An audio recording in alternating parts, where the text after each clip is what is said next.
This channel is part of the History Hit network.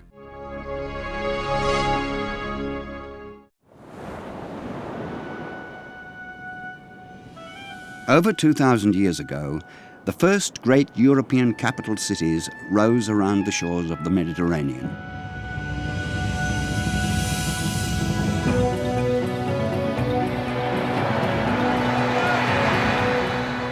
More and more people lived in increasingly crowded conditions. The arts, commerce, and sciences flourished.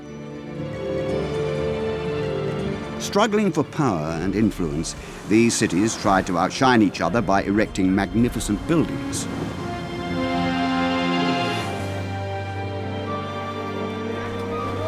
People from different cultures and parts of the world were drawn to these cities, seeking prosperity and happiness.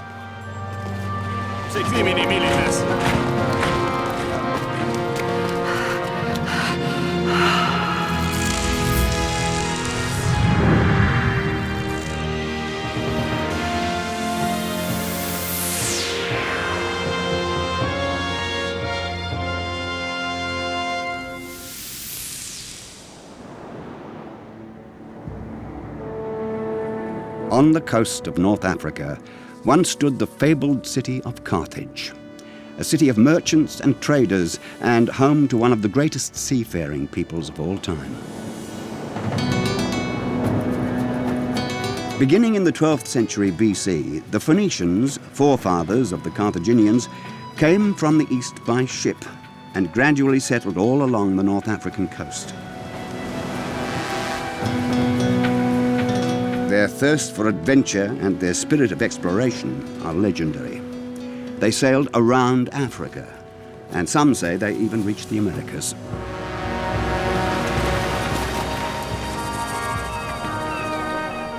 The port of Carthage in 180 BC. This is where the story of Margot begins. He's about to embark on a dangerous voyage that will decide his future. It is also the story of the wealth of Carthage and the merchants who ruled over the Mediterranean. A story of slavery and freedom, and the power of love, money, and the gods. And the story of a city whose success and good fortune inspired envy and hatred. Where Carthage once stood, there are now fashionable villas. Carthage has become a suburb of Tunis. Nothing testifies to the former might of the city.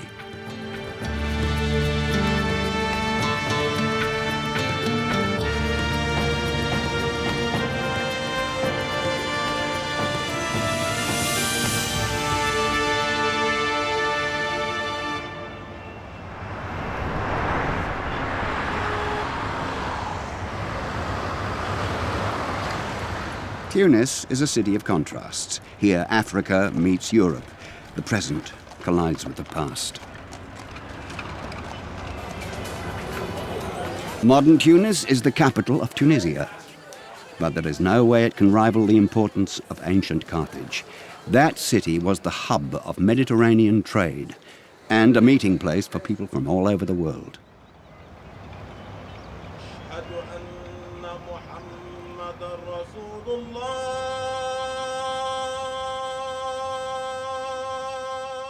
Carthage was the New York of the ancient world. In 814 BC, Phoenician seafarers and merchants founded Punic Carthage as a trading outpost. From here, they could control all of the western Mediterranean. The port of Carthage attracted shipping from the entire Mediterranean region.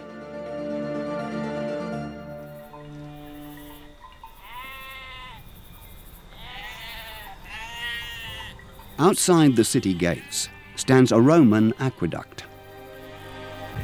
It carried water 130 kilometers from the Atlas Mountains to the new city that the Romans built centuries later on the ruins of Punic Carthage. The settlers then were veterans of the Roman legions, rewarded for their years of service with parcels of land.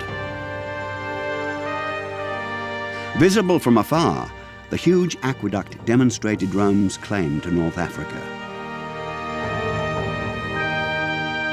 It shows the special significance of this region throughout history.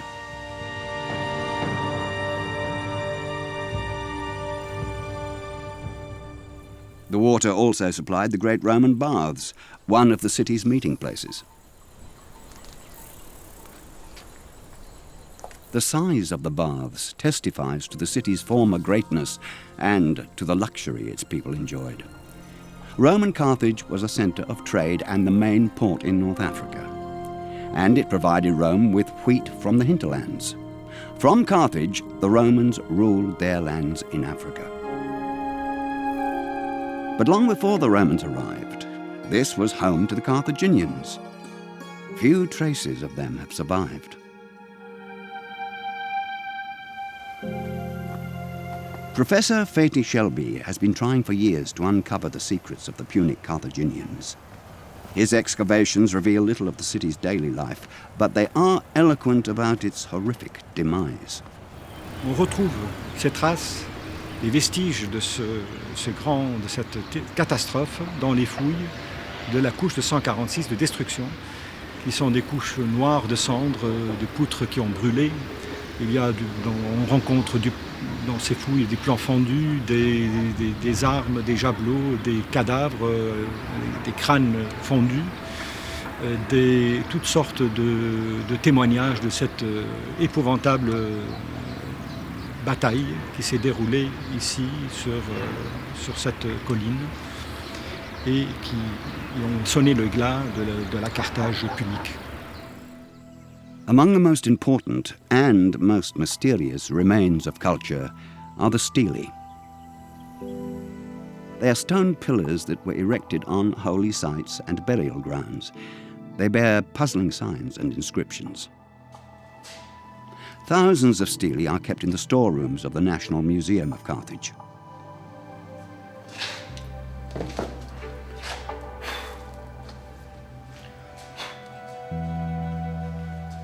For Fati Shelby, they are priceless evidence of a distant past.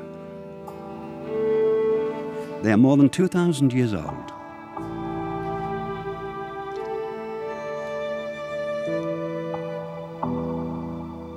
The unique script is a direct precursor of the Greek and Latin alphabets.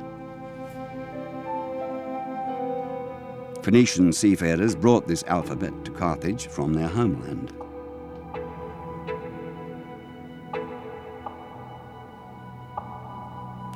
Many a sailor about to embark on a long and dangerous journey would pray for help and dedicate a stela to Tanit, the goddess of Carthage, signs of whose presence were throughout the city.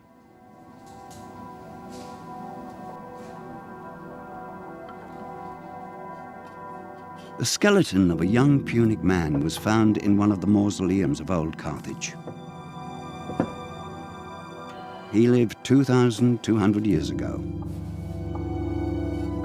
His bones show no sign of the malnutrition that was common among sailors. He was well-fed, healthy and strong.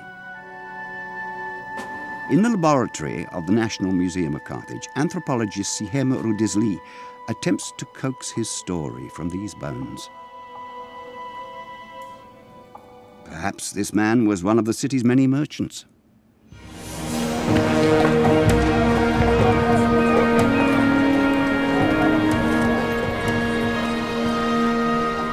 The trading port was the heart of the city and a marketplace for goods from all over the world. People here could buy daily necessities and precious goods from distant lands.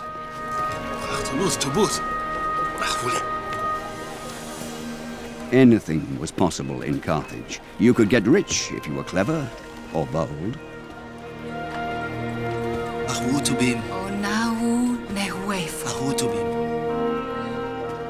Margot will navigate a ship sailing into the Atlantic and down the coast of Africa looking for new mineral deposits.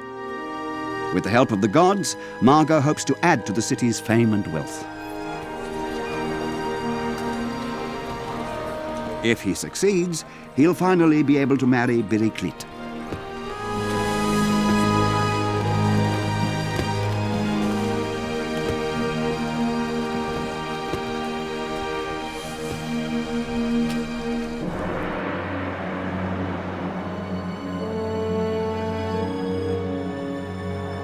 The sea was full of dangers.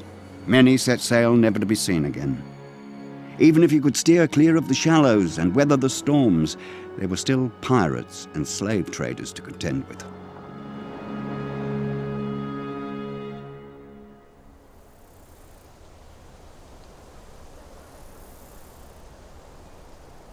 Margot's family could have lived here. These dwellings were built several stories high and were crowded tightly together. If Margot had grown up here, he would have played in these alleys and, like many boys of his age, dreamed of becoming as famous a seafarer as the great admiral Hanno. In the 6th century BC, Hanno had sailed through the Straits of Gibraltar and steered south along the west coast of Africa in search of new sources of tin and gold. Whether or not he succeeded has not come down to us, but he saw mountains spitting out fire and giant hairy creatures.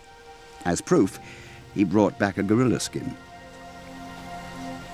Ici, nous sommes dans une maison punique qui date du début du IIe siècle avant Jésus-Christ, c'est-à-dire que cette maison, en fait, a 2300 ans. Et cette maison fait partie donc de la ville de Carthage, à cette époque qui pouvait compter plusieurs centaines de personnes, de milliers de personnes, plusieurs centaines de milliers de personnes. Et cette maison a été construite selon un type oriental. The climate requires a particular style of architecture. The old quarter of Tunis today may not look much different from ancient Carthage.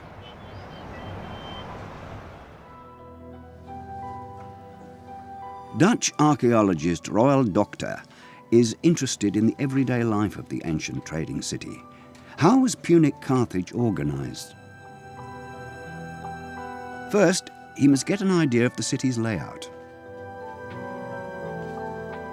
He's trying to find the ancient city walls. Many before him have searched in vain.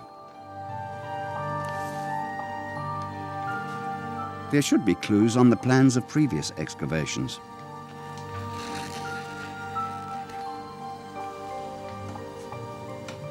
Streets which abruptly changed direction for no apparent reason may have done so because they ran into the ancient city walls.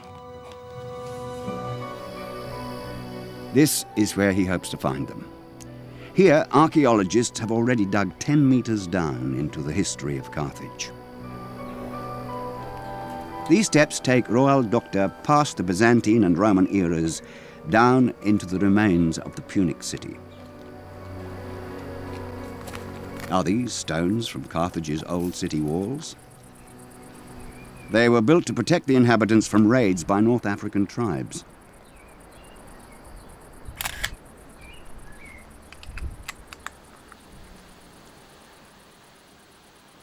At the peak of Carthage's power, over 100,000 people lived here. They all needed food and water. There was no river, nor adequate springs of drinkable water inside the city walls.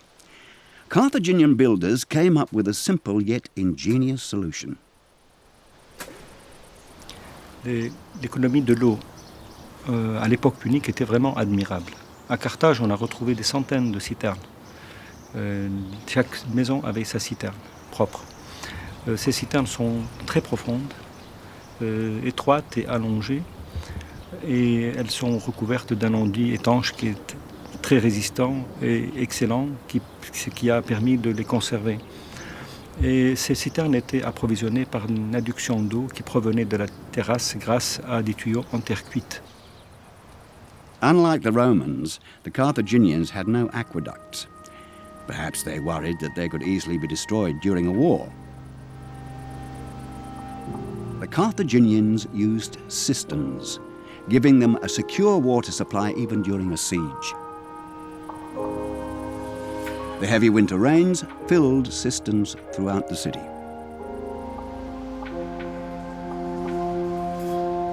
Carthage of old was home to 100,000 people, a true metropolis for its day, and all those people had to be fed.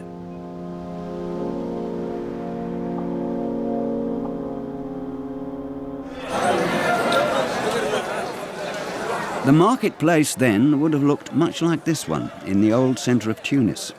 Carthaginian fishermen sold their catch here. Animals for slaughter came from the surrounding area. Many city dwellers would have kept poultry to feed their family.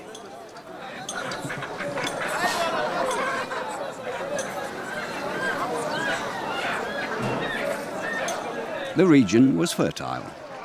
A Punic treatise on agriculture has survived. The Romans found it so important that they even translated it into Latin. The ancient Punic seafarers also knew about agriculture.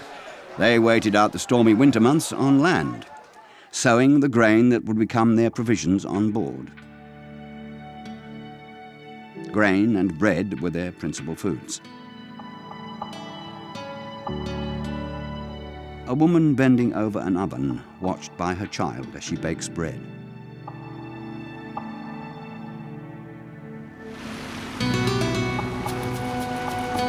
But above all, Carthaginians were sustained by the sea, by fishing and trade. The sea was their true homeland and the source of their prosperity. Their merchant ships were protected by the Carthaginian navy. Its galleys were famed and feared. If you could have looked down on the ancient city, you'd have seen an unusual circular structure. It was the naval port, Carthage's best-kept secret. All that's left are a few remnants of the walls and the port's circular basin. Greek and Roman historians wrote awestruck accounts of the naval port. They claimed that it could disgorge entire fleets in an instant. The Romans realized that they would have to discover the port's secret if they wanted to conquer Carthage. Ce port était un endroit très secret. Comme il y avait plusieurs et beaucoup d'étrangers qui étaient à Carthage,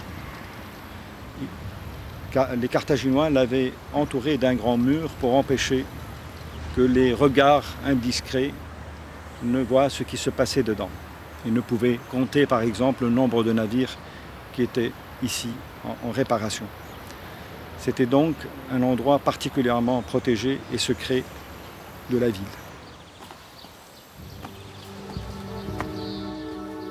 The island in the center of the port was the seat of the Admiralty. This was the driving force behind Carthaginian sea power that dominated the Mediterranean.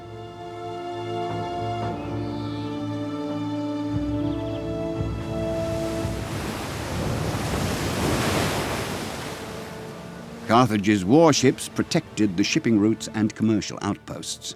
The navy was commanded from the city, but the ships acted independently at sea. Carthaginian power came from the experience of the rowing crews and the navigational skills of the captains. They gave it their all, as the punishment for failure could be crucifixion. The captains regularly returned to the home port for repairs to damaged ships. Ce port, on pouvait mettre à l'abri plus de 220 navires. Il y avait tout autour de l'îlot, de l'amirauté ici, et ainsi que tout autour du port, des cales dans lesquelles on pouvait tirer les bateaux pour les réparer. Archaeologists have excavated one of the ramps from which ships could be launched at such frightening speed.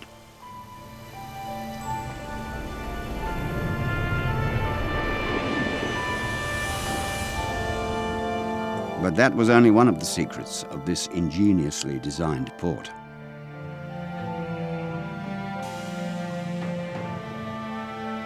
Hidden behind the rectangular commercial port was the circular naval port.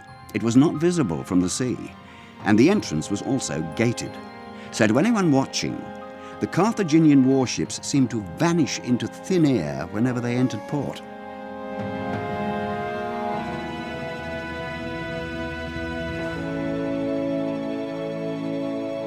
Margot has been at sea for months. Every day, Biriklit watches anxiously for his ship. He should have returned from his voyage long ago.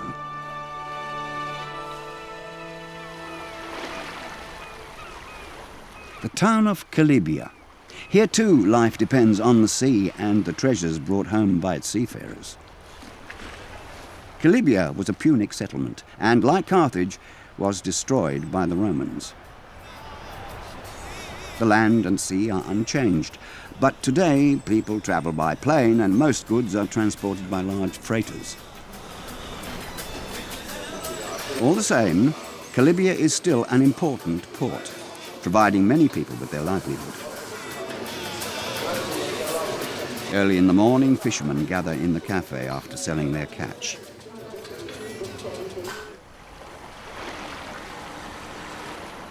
Directly next to the fishing harbour is the shipyard. Here they still build ships out of wood.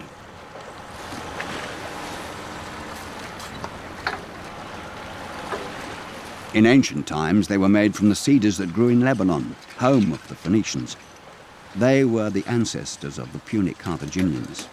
Over 3,000 years ago, they built the first seaworthy vessels and set out to explore the Mediterranean.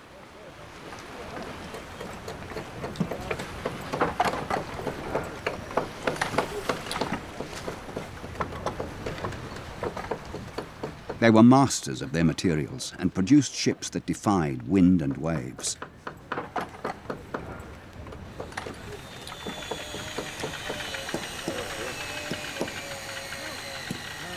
The Phoenicians were nomads of the sea.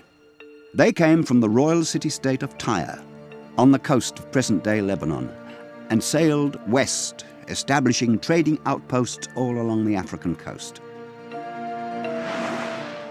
Thanks to its strategic position, Carthage grew steadily in importance, eventually overshadowing all other Phoenician settlements, both militarily and commercially. Il y avait des marchands, il y avait des marins. Et là, les négociants carthaginois sont très célèbres. Ils étaient aussi célèbres que ceux de Phénicie, qui sont connus par tous les textes de l'Antiquité. Carthage était, n'oublions pas, une puissance commerciale de premier ordre. One of the Carthaginian strong points was their ability to absorb the influence of foreign cultures. The few surviving sculptures show unmistakable Greek and Egyptian traits. The Carthaginians were open to new ideas, a characteristic that explains their enormous success as a trading nation.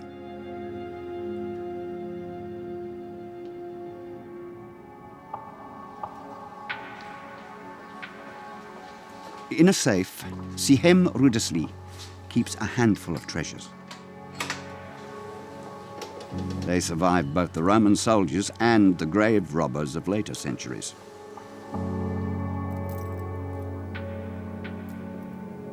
Jewelry is the most intimate evidence of a long-vanished past.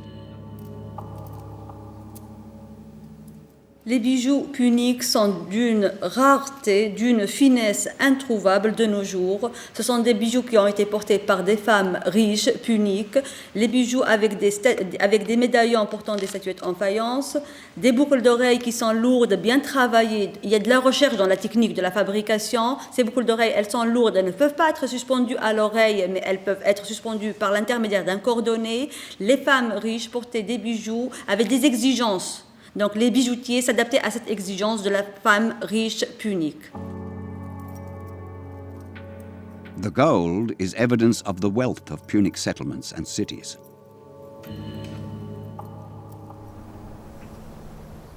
Kirkwan. This Punic city on the sea east of Carthage was also destroyed by the Romans. It is puzzling that, unlike other cities, Kirkwan was not built over by the Romans.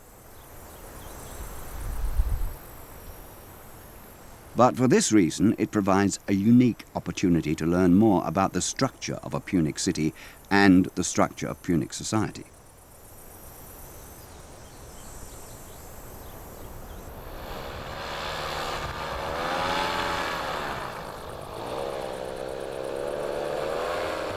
Helicopters are not allowed to fly here, so Frenchman Alain Arnoux flew over the site on a motorized paraglider. The pictures he has taken are unique.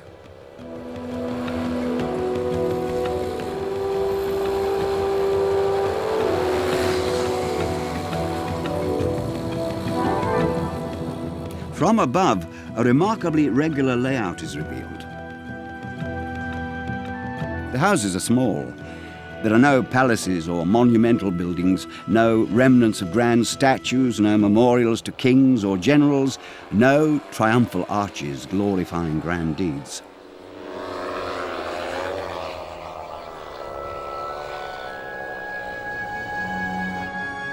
Who ruled this city? There were no kings in either Kekouan or Carthage. Government in Carthage lay in the hands of the Suffites, two merchants nominated from their own ranks as representatives for a limited period. This system prevented striving for personal power.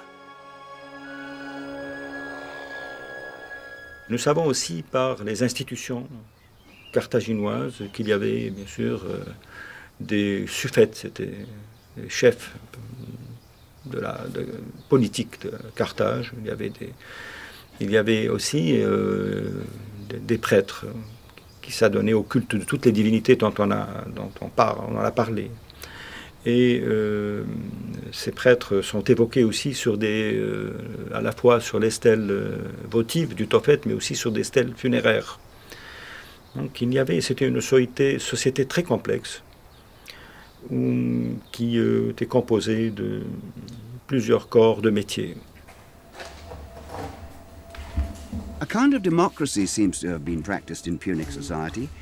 The form of the Carthaginian state was even admired by the Greeks, the inventors of democracy.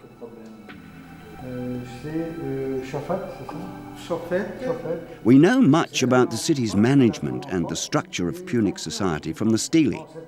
They're an important source of information. The short inscriptions are mostly appeals to the gods. The donors are also identified by name and profession.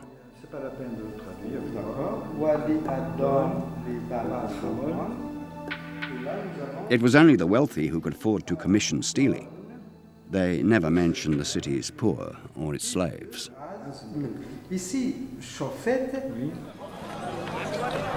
No city in antiquity could have functioned without slaves. Their muscles were the engines of the ancient world.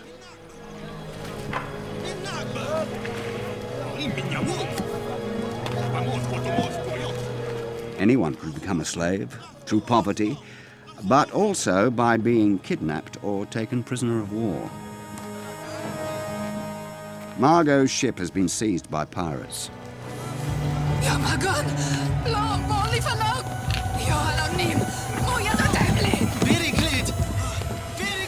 He has survived the attack, but has been sold to a slave trader. Instead of returning home laden with riches, the once free man has become a slave without any rights, abandoned by the gods.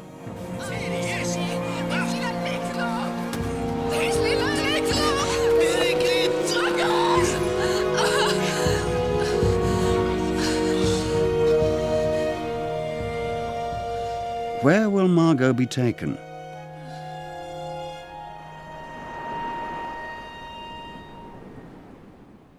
Cap Bon, French for the Good Cape. In ancient times, this was a fateful place, full of terror and immense suffering. Here, slaves and condemned criminals hewed the blocks of stone with which Carthage was built.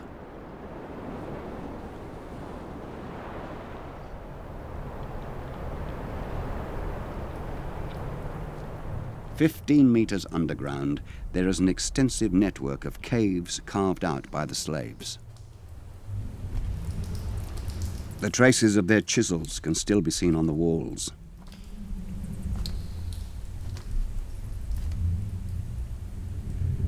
The cave served as both quarry and prison.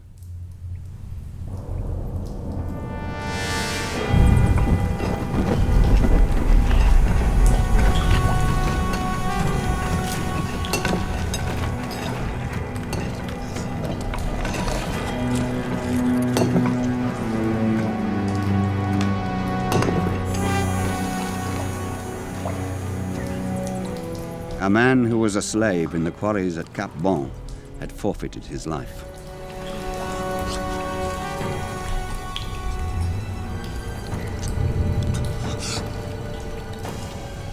Margot knows full well that he is at the mercy of the guards and that he will only leave the caves as a dead man.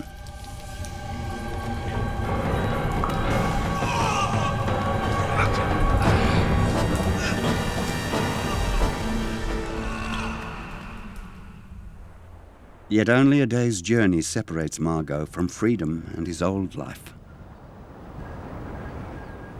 For ships leave here every day with stone for the walls of Carthage.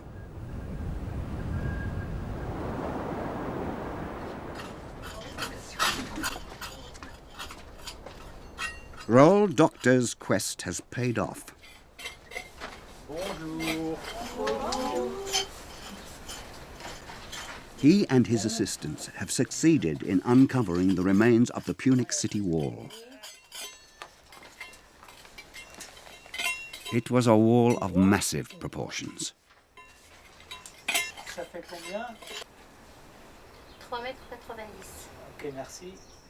Diese Mauer ist tatsächlich gefunden worden und besteht aus zwei Schalen, zwei Mauerschalen mit Verstrebungen dazwischen, die eine Mächtigkeit haben von 4,80 Meter, 4,60 Meter, 4,80 Meter und eine riesige Stadtmauer.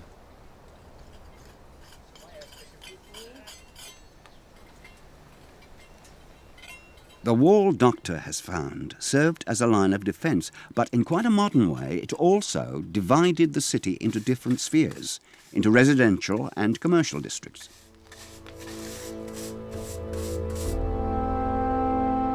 The dirty, smelly industries, such as tanneries and metal fabrication, were relegated to a position outside the city walls. A whole industrial district developed there.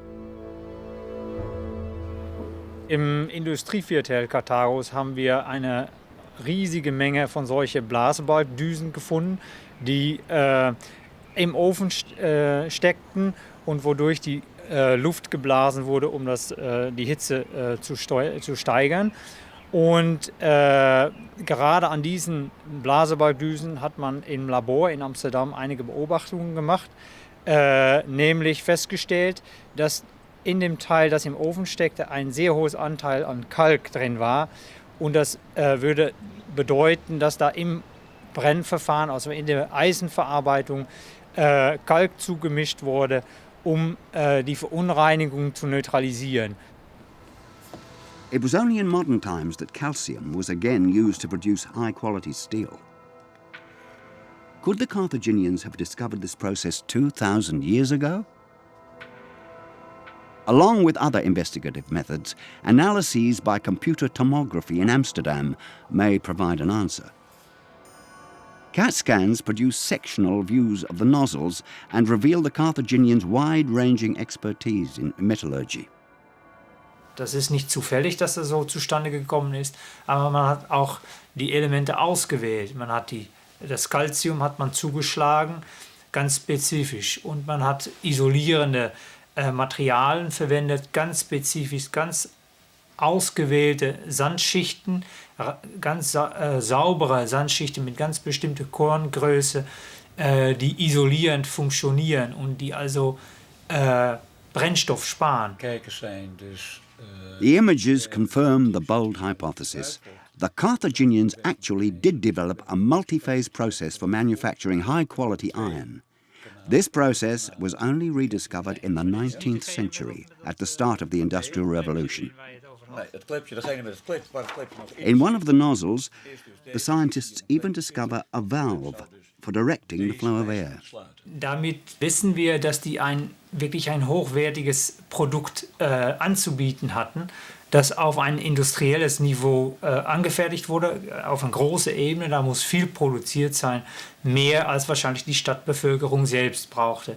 Und wir können davon ausgehen, dass das auch vermarktet wurde, dass man diese Produkte exportierte. Man kann dann denken an Waffen, aber auch Schiffsausrüstungen und so weiter und so weiter.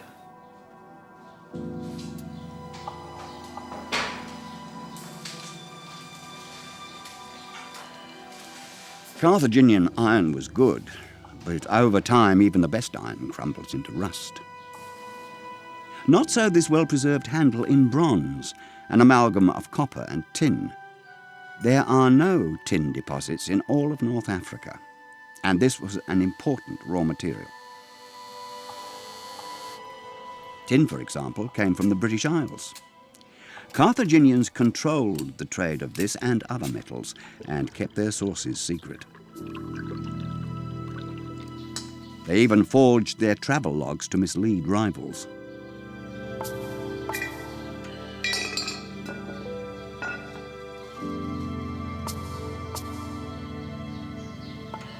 The bronze casters of Carthage were masters of their craft and created objects of great beauty. The city's artisans produced whatever took the fancy of their customers, including copies of foreign artifacts. In the souks of Tunis, artisans still work as they did some 2,000 years ago, without machines, preserving skills from antiquity. Small workshops like this also existed in Carthage, but even then there must have been big manufacturers producing goods intended for export.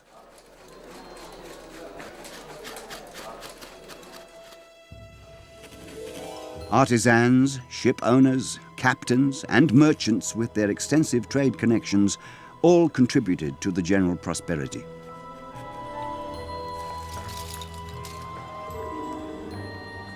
There was also the trade in Tyrian purple, a dye made from sea snails, which was held dearer than gold.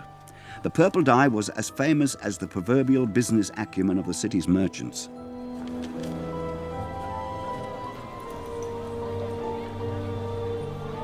Carthaginian merchants were respected even in Rome.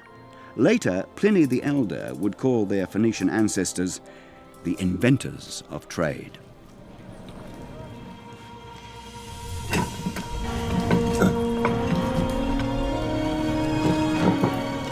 Margot knows that his own family is too poor to buy his freedom.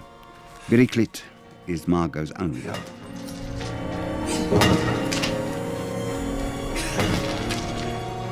And Biriklit's last hope is Naba, a rich uncle. He has the power and the money to find Margot and free him for her.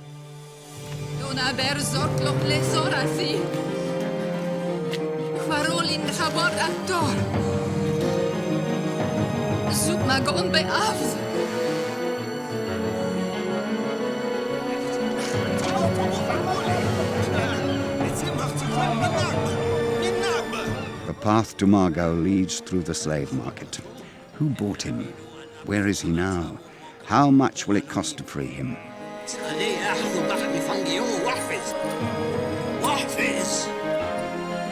Can Naba's gold open the door to Margot's freedom?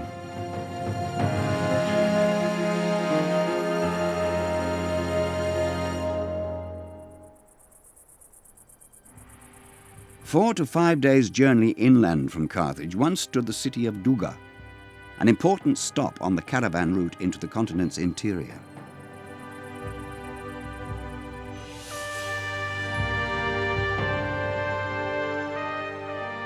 From the heart of Africa came slaves, ivory, and gold.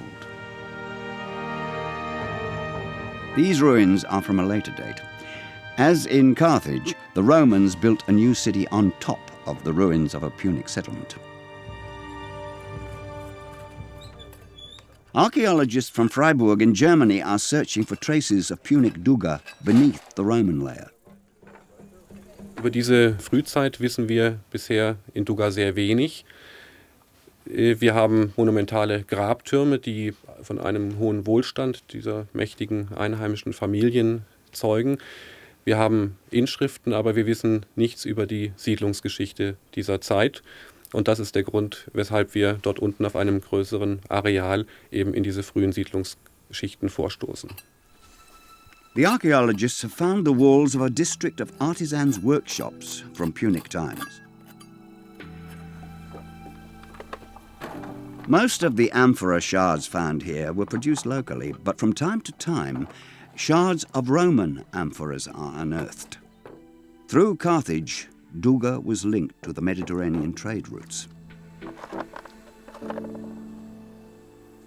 What lured the Carthaginians into the interior of the continent?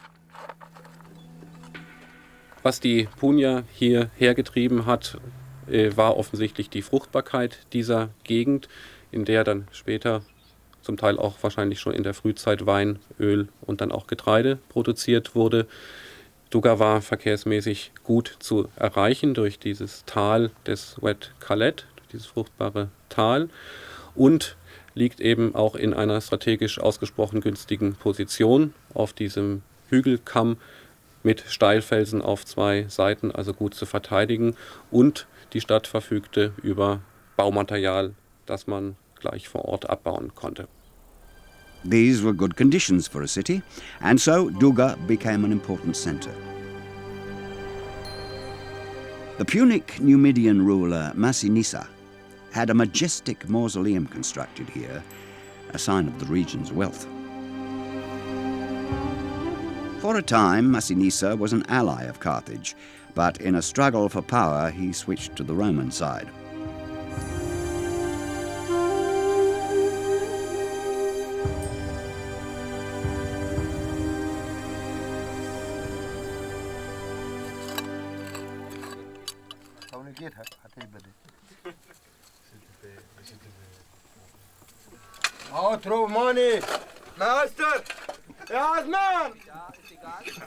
A Roman coin. A few years before the destruction of Carthage in 146 BC, more and more such coins appeared in Dougga, an indication that the Romans had succeeded in winning over Dougga to their side.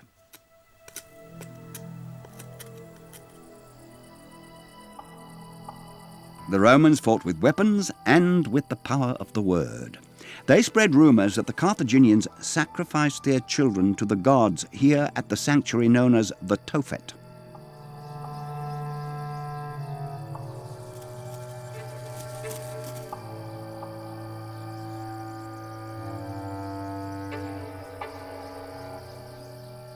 Was the Tophet the site of such bloody rituals? Have archaeologists found evidence of child sacrifice? Or was it merely clever Roman propaganda?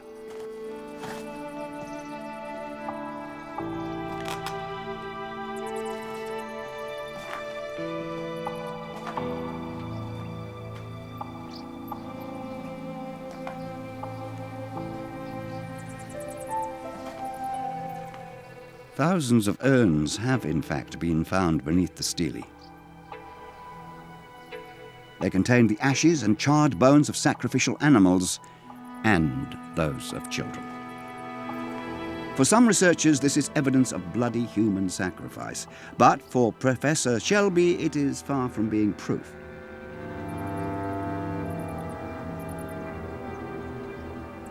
Depuis un certain nombre d'années, on croit plutôt que le Tophet était une sorte de cimetière d'enfants. Et cela à cause des analyses, du résultat des analyses qui ont été faites à partir des cendres trouvées dans les urnes.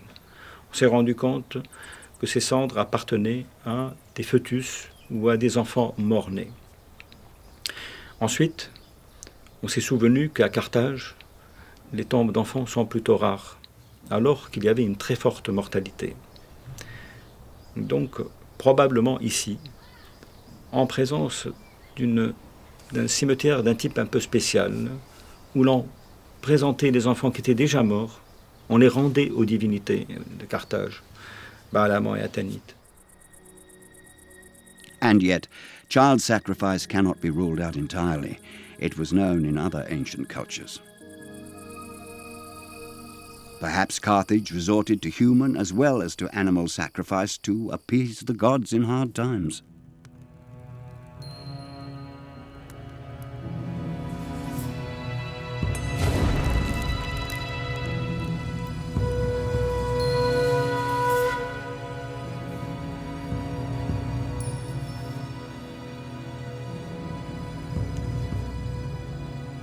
Biriclit's efforts have released Margot from slavery.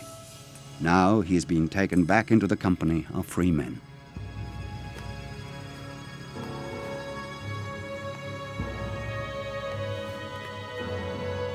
The priest prays to Tanit, imploring her to support and favour Margot.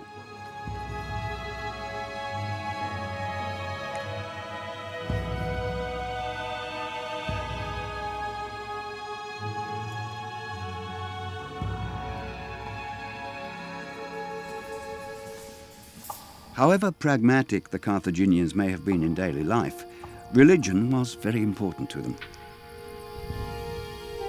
These are burial chambers of rich Carthaginians. Here, various burial objects have been found, small figurines, oil lamps, sacrificial vessels. Les caveaux puniques et leur contenu permettent d'étudier l'eschatologie punique. Les Puniques croyaient en une vie après la mort. Ils croyaient aussi en l'âme. Pour eux, l'âme après la mort, quand elle quittait le corps, elle devait entreprendre un long voyage. On la représente souvent partant de la ville des vivants vers la ville des morts. The necropolis at Kerkuan, outside the city proper, the Carthaginians cut their graves out of solid rock.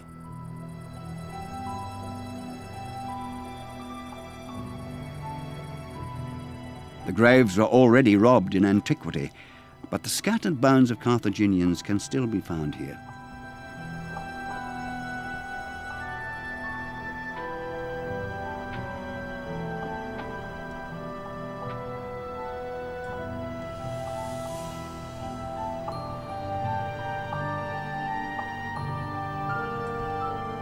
The walls of the burial chambers are decorated with images reflecting their religious beliefs. A cockerel drawn in purple. The cockerel is known in Egyptian mythology as the symbol of the soul, the breath of life. It is on its way to the city of souls, which closely resembles a Punic city.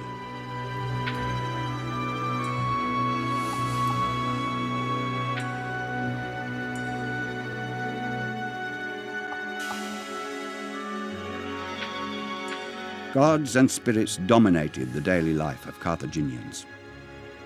The god Baal Hammon was the patron of Carthage and the guarantor of success and happiness. And signs of his consort, Tanit, goddess of fertility and prosperity.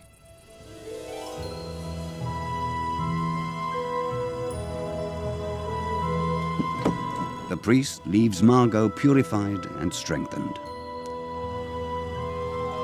Condemned to slavery after a shipwreck, Margot can once again take his place as a free citizen of Carthage.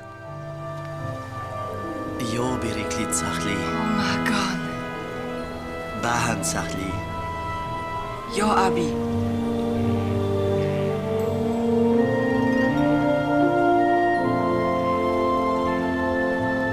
They hope that with Tanit's protection, he will return safely from new voyages to distant lands.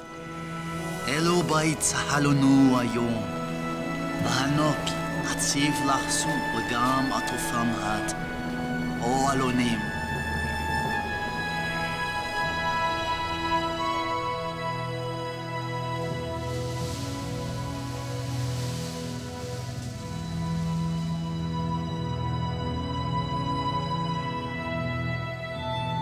Two sarcophagi in the Carthage Museum. Perhaps they belong to a rich merchant and his wife, such as Margot and Biriklit.